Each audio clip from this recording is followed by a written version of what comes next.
Fala pessoal, sejam bem-vindos ao podcast Cara dos Esportes, episódio sobre NFL aqui, Gabriel Martins e o meu amigo Caio Miari. Vamos começar a série mais tradicional dos podcasts de NFL no Brasil, série que eu faço desde provavelmente 2016 no podcast FA Hoje, mas desde que eu comecei o podcast Cara dos Esportes em 2019, eu faço todo ano, que é o top 5 posição por posição. Não é os 5 melhores de todos os tempos, não é os 5 que você gostaria de ter seguido em frente, são os 5 melhores em cada posição na NFL nesse momento, entrando na próxima temporada, e a gente pega esse período de férias da liga, que é pra fazer essa série, pra gente dar uma situada pra você, e eu paro e estudo pra fazer também, então é um exercício que me ajuda também. Então a gente vai começar hoje, como sempre começamos, pro wide receiver. Inclusive eu tava conversando com o Caio, eu fui buscar a pauta do último top 5 wide receivers que a gente fez, e a gente fez top 5 wide receivers no dia 12 de maio de 2025, a gente tá gravando exatamente nesse mesmo dia, e é o bom que é um podcast também que não envelhece, né, porque a qualquer momento nessa off-season você pode pegar e escutar, e você depois pode escutar os outros episódios das outras posições. Mas eu preparei aqui nos últimos dias a minha lista, tenho aqui algumas menções honrosas também, tenho as listas dos últimos anos pra gente fazer algum contexto, né, de como evoluiu, como regrediu. Mas antes vou dar um alô aqui pro meu amigo Caio Miari, que participa de muitos desses exercícios aqui comigo e tá garantido nesse. Eu vou convidar ele para vários outros, e top 32, que é o único episódio que a gente faz top 32, que é o quarterbacks, que a gente faz do 1 ao 32, todos os titulares, e é o último episódio da série. Caio, seja bem-vindo mais uma vez ao programa. Foi difícil fazer a lista? Como é que foi? Como é que você vê a profundidade da posição de wide receiver na NFL nesse momento? Fala, Gabriel. Obrigado pelo convite, né? Já fiz várias posições. Ano passado, por coincidência, o quarterback é o que eu fazia sempre, né? Fez várias posições. Ano passado... Fiz episódios de várias posições. No ano passado, era o quarterback era o que eu fazia sempre. Eu acabei que não tava, eu tava doente, lembra? E você não podia outra data. Verdade, então, verdade. No ano passado, eu fiz podcast de várias posições. Você fez uns 5, 6, né? E não fez o quarterback. Só que a posição de quarterback em específico que eu tinha feito nos outros anos, ano passado eu não fiz. Esse ano, o Gabriel já deu spoiler, provavelmente estarei de volta aos gramados, né? Mas é isso. Eu achei... quando você está falando de top 5, né, Gabriel? Fica sempre difícil, assim... O que diferencia o quarto e o quinto colocado, às vezes é muito pouco. Então, você tem que ir nos mínimos detalhes. Às vezes pode ter uma preferência de um jogador para outro. Então é isso. Eu achei que o melhor... Eu não tive nenhuma dúvida. Para mim foi mais difícil ranquear ali o terceiro, o quarto e o quinto. Assim como o segundo melhor, também não tive dúvida. É mais o terceiro, o quarto, o quinto e, obviamente, quem ficou fora do top 5. Eu não quero dar muito spoiler, não. Vamos entrar na lista. E só lembrando, a gente vai fazer as posições de ataque. Eu e o Caio faremos as posições aqui no podcast. Os jogadores de ataque: quarterback, wide receiver, tight end, running back e linha ofensiva. A gente faz linha ofensiva como um todo, né? A gente vai fazer aqui no feed aberto. E as posições de defesa a gente faz no feed exclusivo para os apoiadores. Então é muito importante que você se torne apoiador para ter acesso a essa metade dessa série tão importante. E você ajuda a manter o podcast Cara dos Esportes no ar. Apenas R$14,90. Te dá acesso também a episódio extra exclusivo sobre NBA, aos meus textos lá no site. Tudo lá no link, na descrição, R$14,90, caradosesportes.com.br. Você escuta pelo site, é muito simples. Você vai lá no celular, dá play, bloqueia a sua tela e vai ficar como se fosse um player de áudio normal, como se fosse um Spotify da vida. Site muito legal, então dá aquela moral, se torne apoiador. A gente vai fazer wide receiver hoje e no meio da semana a contraparte do wide receiver. Vamos fazer top 5 cornerbacks na NFL atualmente. Deve ir ao ar na quinta ou na sexta, ainda não defini exatamente a gravação, então se torne apoiador, link tá na descrição. Caio, vamos entrar na lista. A gente sempre faz naquele esquema. Eu pergunto pro Caio qual é o quinto colocado, aí a gente debate esse nome, vê se está na minha lista ou não. Se não tiver na minha lista, aí eu falo o meu quinto colocado, e aí a gente vai debatendo, vai subindo até chegar no primeiro colocado. Caio, entrando na temporada 2025, quem é o quinto melhor wide receiver da NFL? Então, Gabriel, antes de eu responder, ser direto ao ponto, é quase que natural que toda vez que eu estou fazendo o meu ranking, eu penso como que vai estar o seu ranking. E esse daí é um jogador que eu estou curioso para ver se vai estar no teu ou não. Eu acho que não. E tem um jogador que não está no meu top 5 que eu tenho quase certeza que vai estar no teu. Que eu estou curioso para ver. Mas eu vou começar com o Tyreek Hill, em quinto. O momento não é muito bom, porque o Tyreek Hill não vem de uma temporada boa. Claro que ele estava machucado, né? Ele não estava 100%, acabou de passar por procedimento cirúrgico e tudo mais, lesão na mão, né? Perto aqui do punho, mas mesmo quando ele estava em campo, não estava 100% e não jogou nos níveis que a gente está acostumado. Dito isso, teve 900 jardas e tudo mais. Ele ainda é uma arma muito perigosa quando ele está dentro de campo, e a gente não pode esquecer que 1 ano e meio atrás ele liderou a NFL em todos os quesitos ofensivos, né? Com o wide receiver. Então, e o problema ele já tem mais de 30 anos, né? Ele acabou de passar por procedimento cirúrgico e, como eu acabei de falar, vem de uma temporada ruim. Muito possivelmente, ele já não vai ter mais uma daquelas temporadas de Tyreek Hill que a gente está acostumado. Mas eu também não acho que a decepcionante atuação que ele teve em geral no ano passado, eu não acho que seja porque ele já acabou, que ele não tem mais gasolina no tanque. Eu acho que tem muito a ver com as lesões. O ataque do Miami Dolphins, em geral, foi abaixo. Então, eu estou dando um voto de confiança pelo Tyreek Hill, considerando um pouquinho do passado, até o passado próximo, né, que a gente já viu dele, e eu vou colocar ele aqui. Então, o Tyreek Hill não está na minha lista, ele seria o meu 7º colocado. Só que eu vejo ali do 4º até provavelmente o 9º, eu acho que a diferença é muito pequena entre os caras. Então, eu acho que 5ª colocação para 7ª colocação, na minha visão, não é muito diferente. E eu sinto que eu colocar o Tyreek Hill na 7ª colocação, eu já acho que foi o meu voto de confiança a ele, porque eu não acho, assim, eu não acho que ele tá acabado, mas eu não acho que ele vai ser o Tyreek Hill dos últimos anos mais. E pra mim ele deu alguns sinais de desacelerar, e eu botei o Tyreek Hill número 1 nos últimos 2 anos, né, enquanto... É interessante ver, né, Gabriel, o tanto que muda desde quando a gente começou. Eu lembro que era tipo assim, o Tyreek Hill e tem um outro que depois a gente fala daqui a pouco, disparado em primeiro. Sim. E vai mudando muito. Uhum, exatamente. E eu acho que eu sempre fui um pouco acima do consenso quanto ao Tyreek Hill, mas eu acho que a questão dele é que eu nunca achei que ele fosse ser um jogador que ia envelhecer bem, porque acho que é um jogador que depende muito da velocidade, obviamente, mas também quando ele não é o melhor wide receiver da NFL, as questões fora de campo e a dor de cabeça que ele traz, eu acho que começam a pegar um pouco, né? Porque eu falei no último podcast sobre isso, né? NFL, quanto mais talentoso você é, mais confusão você pode fazer. E o Tyreek Hill é um dos mais talentosos da NFL, né? Por muito tempo. E agora eu sinto que ele deu uma desacelerada.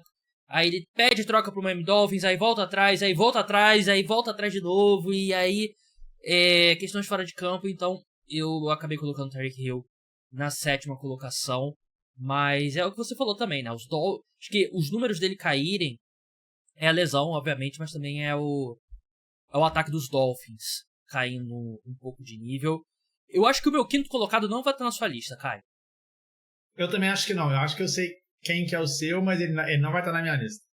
O meu 5º colocado é o Puka Nacua, do Los Angeles Rams. Eu tô convivendo muito tempo com você mesmo, pelo WhatsApp ou gravando podcast, porque é exatamente isso que eu pensei. Ah, viu? Cara, eu sou muito fã do Puka Nacua. Eu acho que ele teve uma das melhores temporadas de calouro para um wide receiver na história da NFL. Só que o Cooper Kupp, por ser um nome maior, eu acho que ofuscou um pouco o Puka Nacua, né? E ano passado tudo bem, ele se machucou, mas quando ele esteve em campo, ele jogou no mesmo alto nível de sempre. Pra mim, ele é um baita wide receiver 1. É um cara que pode fazer tudo em campo. Ele é super físico, ele é um dos wide receivers mais físicos da NFL. E eu acho que ele também é um dos jogadores mais subestimados da NFL. Porque eu sinto que se você perguntar pro fã médio de NFL, fala aí seus 10 melhores wide receivers da liga, na sua opinião. Eu acho que muitos não citariam o Puka Nacua. E eu acho que talvez, ele é fruto do Sean McVay e tal, que eu discordo completamente. Pra mim ele é um grande jogador, muito novo ainda, tá no terceiro ano dele na NFL. E por isso eu coloco o Puka Nacua na quinta colocação. Tá na sua lista? Não, tá na minha lista. Ele seria o meu sexto. Eu fiquei em dúvida entre ele e o Tyreek Hill. E assim, o momento dos dois é muito diferente, né? O Tyreek Hill, como a gente falou, já em declínio, ao que tudo indica.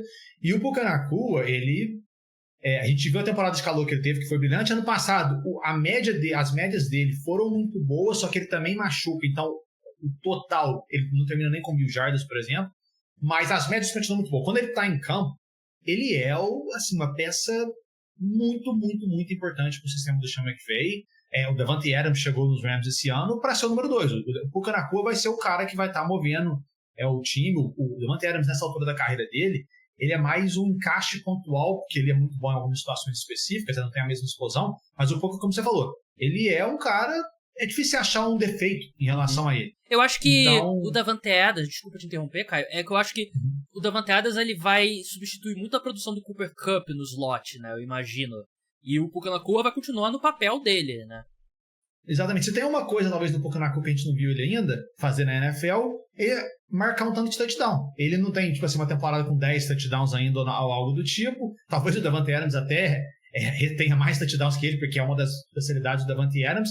Mas assim, no meio do campo, o Puka Nacua consegue fazer. Como você falou, ele não parece, mas ele é muito forte, ele é muito físico. Enfim, foi mais... Eu gosto muito do Puka Nacua, mas o voto de confiança pelo que o Tyreek já fez. Eu acho que o Puka Nacua, às vezes, ele acaba sendo subestimado, e eu talvez esteja até subestimando ele, porque a gente já viu vários jogadores ter uma temporada de calor brilhante e depois não conseguir repetir aquela temporada de calor. Mas então... Talvez se o Puka Nacua conseguir mais uma temporada de All-Pro, coisa que ele não conseguiu no ano passado, aí a gente vai falar assim, não, aquela temporada de calor vai ser meio que o normal, que ele de fato é um wide receiver espetacular. Uma das histórias mais espetaculares na NFL, né, Gabriel? Porque a gente tem visto os times da NFL acertando muito em draftar wide receivers nas últimas temporadas. As classes de wide receivers e as escolhas da onde que eles têm vindo têm sido muito interessantes na NFL. E aí você pega um cara igual o Puka Nacua, que é a escolha de quinta rodada, e vira o que vira, é muito impressionante. E o mesmo time que encontrou o Cooper Kupp, né? Bem mais tarde no draft também, né? Então o Rams tem um bom olho para a posição. Caio, seu quarto colocado. Então, agora, concordo muito com o que você falou, que o quinto, sexto, sétimo é mais difícil. O meu top 4 eu já gosto, já tenho muito mais confiança, mas entre o terceiro e o quarto eu tive dúvida. O meu quarto eu vou colocar o A.J. Brown, o wide receiver do Philadelphia Eagles. Ele tá sempre envolvido em um pouquinho de polêmica, né? De não receber o alvo e tudo mais. Mas assim, a gente falou do Puka Nacua ser físico, o A.J. Brown é exatamente isso. Ele tem um pouquinho de problemas a mais com o drop do que às vezes você quer para um wide receiver. O teu wide receiver número 1, e ele no sistema do Philadelphia Eagles, ele é muito mais parte do sistema do que tá dominando o estilo de jogo para ele. Mas ele é um absurdo, né? Não tem nada que ele não consegue fazer muito bem. Fisicamente, a gente acabou de falar. Ele tem tudo. Ele tem a produção, ele tá na NFL vários e vários anos. Ele já produziu com vários quarterbacks diferentes, em sistemas diferentes. Ele aparece na Enzo, ele aparece em tudo. Acabou de ganhar o Super Bowl. Então, meu voto vai ser o A.J. Brown. 27 anos ainda, né? Ele é um cara que ele explodiu muito cedo, né? Então... E o Titans trocou mesmo ele. Sim. É uma daquelas trocas que... não envelheceu bem aquela troca. O A.J. Brown é o meu terceiro colocado. A questão do A.J. Brown, e eu acho que você falou muito bem sobre o sistema do Philadelphia Eagles, é que o que a gente está fazendo aqui não é os wide receivers que têm mais estatísticas, né? Quando eu faço um exercício desse, eu tento isolar muito, né? Eu tento ver o talento do wide receiver mesmo, a qualidade dele, e tento fazer um exercício mental ali de, esse cara tem números melhores, é porque ele tá jogando com um quarterback melhor, ou porque ele realmente é melhor, né? E o A.J. Brown, ele joga num dos times, ele tem números ainda muito bons, né? Passou de 1.000 jardas nas 3 temporadas com o Philadelphia Eagles, Mas ele joga num dos times que mais corre com a bola, né? Então, o Eagles não tem um volume de ataque aéreo de outros times, né? Outros wide receivers. Então, outros wide receivers podem ter números melhores. Ele também tem o Devonta Smith do outro lado, que é um cara que, sei lá, provavelmente top 20 na NFL, top 15, quem sabe, né? Então, é um cara de altíssimo nível também. Então, eu concordo com o que você falou. O A.J. Brown, ele faz tudo, né? Ele, apesar de não ser o wide receiver mais alto, ele é excelente em bolas contestadas. Ele é muito físico com a bola nas mãos, né? Após a recepção. E, claro, é porque eu acho que o wide receiver ser um cara complicado... Não tô falando crime, tipo Tyreek Hill, mas... O cara reclamar publicamente de alvos e tal... Eu acho que é meio que do wide receiver. É da posição de wide receiver. Eu acho natural, que o wide receiver precisa ser psicopata, Caio. O único wide receiver bonzinho, que foi um grande wide receiver que eu lembro, foi o Larry Fitzgerald. Lenda do Arizona Cardinals. Um cara que todo mundo reconhecia. Que os quarterbacks elogiavam, falavam que era um cara... Jogou em time ruim a vida inteira com quarterback ruim a maioria do tempo. Nunca achou ruim. Sim. Nunca achou ruim. Eu acho que é o único exemplo. Só lá com o Kurt Warner, né? E depois o Carson Palmer pouquinho, mas é só isso. Eu acho que é o único wide receiver que foi um grande wide receiver. Porque o wide receiver, pra chegar nesse nível, ele tem que ser um pouco psicopata. Ele tem que achar... Tem que ser egoísta. Tem que ser egoísta. Ele recebeu 15 alvos. No bom sentido. Sim. Ele recebeu 15 alvos. Ele tem que reclamar porque ele tem que achar que ele tem que receber 20, né? Então é a parte do jogo. Aí ele vai ler um livro ali na sideline, né? Então... O A.J. Brown, no passado, ele foi um personagem muito grande a temporada. E claro que o Philadelphia Eagles terminou sendo campeão do Super Bowl, que que fez ainda a temporada deles mais espetacular, mas é isso. Ele tem melhorado a questão dos drops, que ele já teve mais... 2023 foi pior para ele em relação a drop. Mas é difícil. Nessa altura do nosso top 5, é muito difícil assim, tem que pegar os mínimos detalhes entre um e outro, né? Sim. Vamos pro meu quarto colocado agora. Deixa eu terminar de anotar aqui a sua. Cara, foi uma que eu fiquei com muita dificuldade. E como eu falei, o A.J. Brown é meu terceiro colocado, né? Então eu vou pro meu quarto agora. Eu mudei algumas vezes e acabei colocando aqui um pouco antes da gente começar a gravar. Meu quarto colocado é o Nico Collins, do Houston Texans. Aliás, um dos melhores contratos da NFL, né? Porque os Texans pegaram ele por tipo 24 milhões de dólares por ano, seguindo em frente, que é um roubo. E é um cara que foi muito dominante em 2023. Em 2024, ele perde 4 jogos por lesão, 5 jogos por lesão, e ainda assim tem mais de 1.000 jardas e 7 touchdowns. É um wide receiver 1 protótipo. É o cara que ganha rota intermediária, ganha rota longa, jogando pelo fundo do campo. Tem o tamanho para fazer as recepções contestadas, para se impor fisicamente em relação aos cornerbacks e rapidamente desenvolveu uma química muito boa com o C.J. Stroud. Pra mim, eu falei sobre o Puka Nacua, na minha opinião, é subestimado. Eu acho que o Nico Collins é um pouco subestimado também, porque o desempenho dele em 2023 acho que meio que ficou tipo, C.J. Stroud, né? Mas eu gosto muito do Nico Collins. Pra mim, ele é um wide receiver completo, 1,93m, 100 kg. Outra escolha também mais tarde, né? Terceira rodada. E eu fiquei muito em dúvida. Tem um nome que, óbvio, que não tá no meu top 5. Como quem já é mais perceptivo já deve ter notado. Mas eu adoro o Nico Collins. Eu acho que ele é um dos jogadores mais subestimados na NFL. Você falou que o Tyreek Hill tá na 7ª, né? Você sabe que você quer revelar o teu sexto só pra eu saber se você cometeu talvez o maior crime da história do cara dos esportes. Não, eu sei que você gosta muito desse jogador, que é o meu sexto colocado. Tá. Então é o teu sexto, porque quase que eu achei que você tivesse esquecido dele. Eu não... É o meu terceiro, a hora que você deu o sinal. É o Sid Lamb. É o Sid Lamb, isso. Mas o Nico Collins, primeiro. Fala sobre o Nico Collins. Ele seria meu 7º. Eu gosto do Nico Collins, eu não tenho... assim, como você falou, é um cara que...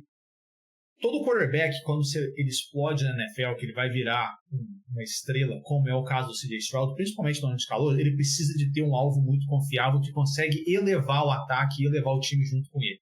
E o Nico Collins mostrou que ele é exatamente esse cara, que ele consegue ser o número 1 dos Texans, e ele faz parte dessa reconstrução dos Texans e faz parte do crescimento do C.J. Stroud.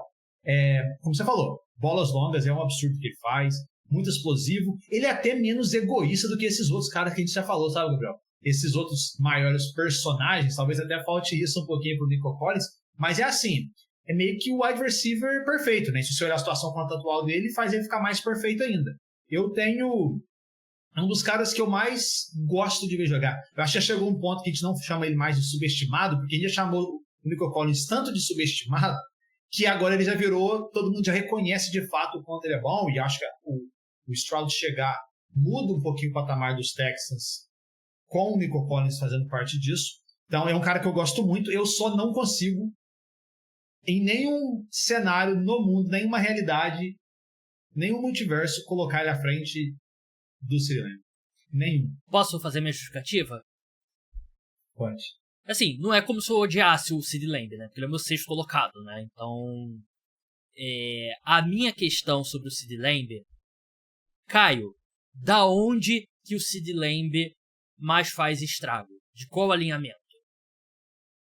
No slot. Eu acho que é mais valioso e mais difícil o que o Nico Collins faz como wide receiver aberto. E eu acho que o Puka Nacua também tem mais isso do que o CeeDee Lamb. O CeeDee Lamb é um wide receiver muito especial, muito bom, excelente corredor de rotas, tem uma boa química com o Dak Prescott, apesar de alguns momentos a gente já ter visto eles baterem cabeça também. Só que eu acho que ele se beneficia de um volume gigantesco, porque até a chegada do George Pickens não tinha outro wide receiver nessa equipe, e eu acho que é mais fácil produzir como ele produz do slot do que jogando aberto. Eu acho que jogar aberto é onde o wide receiver agrega mais valor. E o CeeDee Lamb tem essa capacidade também. Só que eu acho que nesse quesito o Nico Collins vai melhor. Então, por isso que eu dou a vantagem pro Nico Collins e pro Puka Nacua. De fato que quando você joga no slot, você tem... É uma diferença muito grande. Às vezes pode não parecer, mas é uma diferença muito grande para quem joga aberto. Mas eu tava até abrindo aqui quando você começou a falar. O CeeDee Lamb jogou só tipo assim, coisa de 80 snaps só a menos do que o Nico Collins aberto. O CeeDee Lamb, ele de fato ele faz mais no slot, mas ele já tá jogando em todos os lugares. Eu acho que eu entendo muito o argumento, eu acho muito válido. De fato, se você pega um cara que é só especialista no slot, aí você fala assim, de fato a produção desse jogador está muito atrelada ao posicionamento dele, aonde que ele está jogando dentro de campo, a proximidade que ele está do quarterback. Normalmente quem está no slot está mais próximo do quarterback, dependendo das rotas que está correndo. Dito isso, eu acho que o CeeDee Lamb já fez tanto na NFL. A gente está falando de um cara que, assim, 2 anos atrás, ele liderou a NFL em recepções. Ele foi First Team All-Pro. Nem o A.J. Brown tem um First Team All-Pro na carreira, né? O CeeDee Lamb já teve. O CeeDee Lamb 3 anos seguidos indo para o All-Pro. E no All-Pro não tem a definição, né? De slot ou wide, que seria a outra posição, né? São 4 wide receivers que vão e tudo mais. Então eu acho isso. Eu acho que o Nico Collins, por exemplo, nunca passou nem perto disso, né? Ele foi só um Pro Bowl. Então eu acho que o CeeDee Lamb, eu entendo e concordo muito com o argumento do slot e produtividade, mas para mim o CeeDee Lamb já fez tanto, seja no slot ou não, que ele coloca ele num outro nível de discussão, no nível de top 4, para mim é só decidir se seria o terceiro ou quarto, entendeu? No meu caso, terceiro colocado. Justo. O meu terceiro colocado é o A.J. Brown, né, que a gente já falou sobre ele, e o top 2 aqui é uma disputa entre Justin Jefferson e Ja'Marr Chase, que na opinião do Caio não é uma disputa pelo que ele falou no começo. Você tem o Justin Jefferson ou o Ja'Marr Chase no topo? Eu tenho o Justin Jefferson no topo. O que eu pensei é o seguinte, se eu tirasse um Paroímpa, hoje estamos jogando um futebol americano amanhã, a gente é o técnico, você é o Eli Manning, eu sou o Peyton Manning, né, igual o técnico do Pro Bowl. Se eu no Paroímpa eu estou escolhendo primeiro, eu tenho que pegar um wide receiver. Se eu tiro o Paroímpa com você e ganho 10 seguidas, as 10 eu escolho o Justin Jefferson. Eu acho que, de fato, o timing disso ajuda um pouquinho o Ja'Marr Chase, né? Porque ele teve uma temporada agora brilhante, conseguiu a Triple Crown, e ele, pra mim, é o único cara que tem discussão na NFL. Por isso que eu te falei que os dois primeiros estavam muito à frente. O único cara que você pode argumentar que é melhor que o Justin Jefferson é o Ja'Marr Chase, mas pra mim é o Justin Jefferson. Eu acho que é bem próximo, e é bizarro os dois terem jogado no mesmo time do futebol americano universitário. É inacreditável. Mas eu coloco o Justin Jefferson na frente também do Ja'Marr Chase.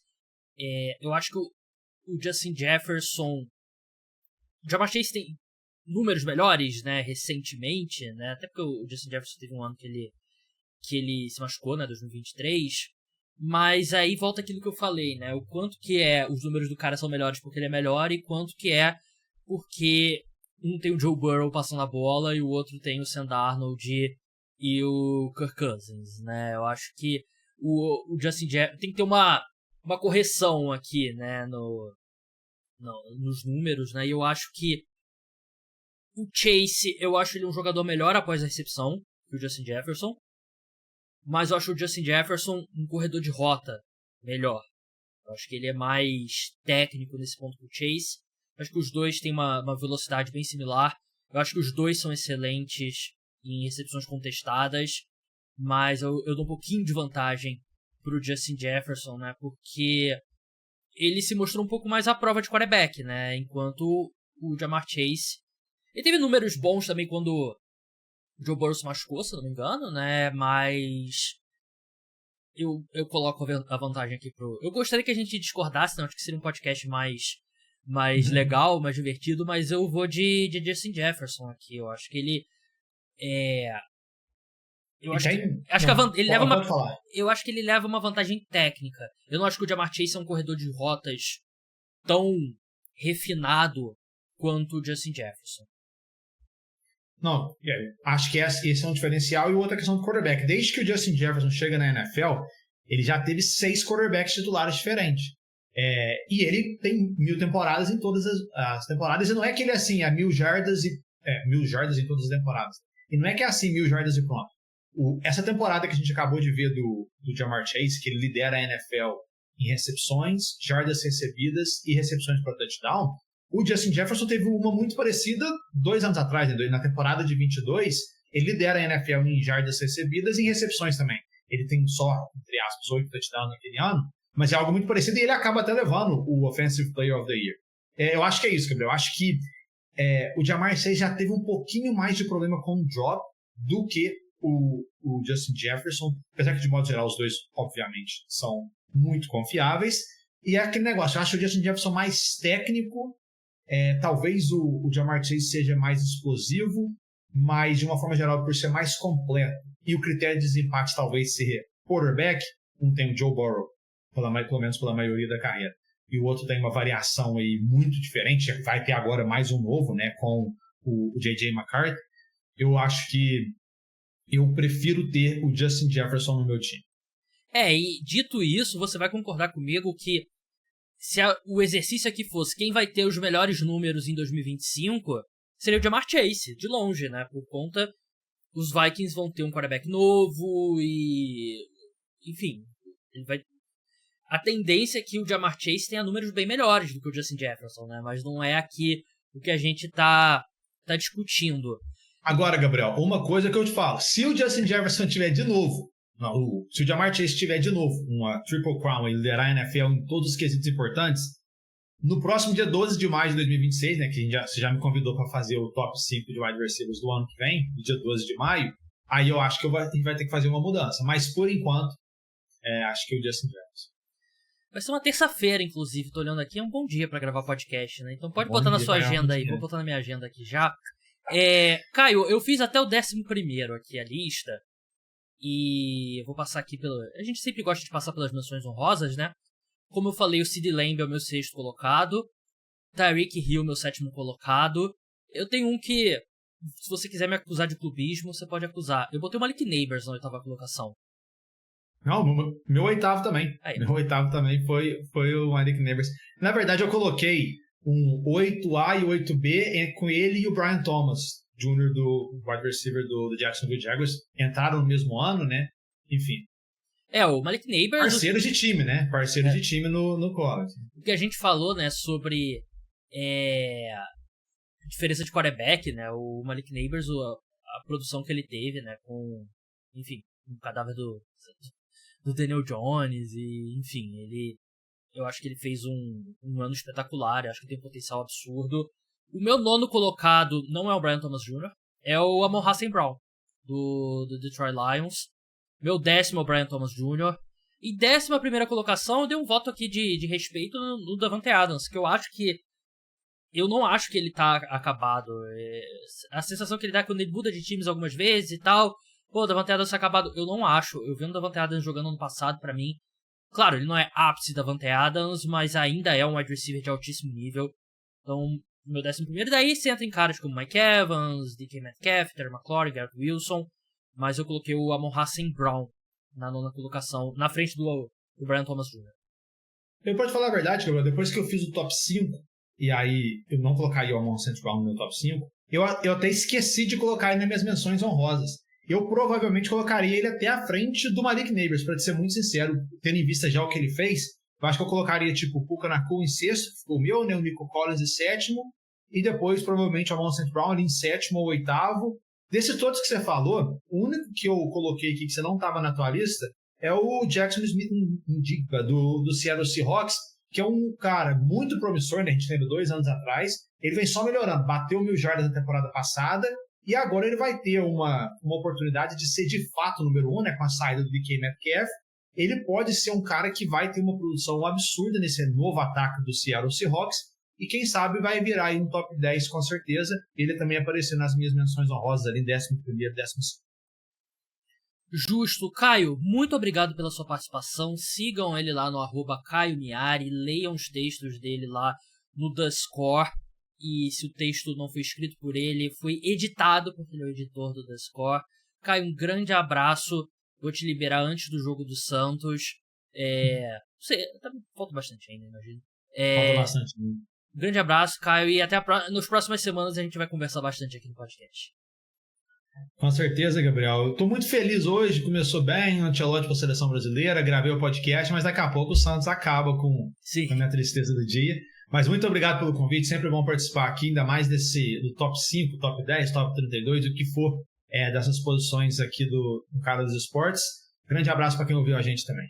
O Caio, ele tá aqui comigo, não importa a posição. Qualquer posição ele faz aqui comigo. No próximo programa eu vou ter que pensar bem, né? Eu vou ter que dar uma mudada nessa palavra, senão vai ter muita fala lá ele até gravar todas essas, vai ter muita fala lá ele até o final. Exatamente. E além de, assim, tirando as posições, a gente faz também aqui... Eu não lembro se você participou desses específicos, né? Mas eu gosto de fazer também treinador e general manager. Acho que a gente já fez treinador. Participei uma vez. Eu acho que participei uma vez, com certeza. Treinador. E também acho que já participei também de skill position players, talvez. Já participei, ou talvez defensor em geral. Já participei de muita. Teve um ano que eu criei alguns.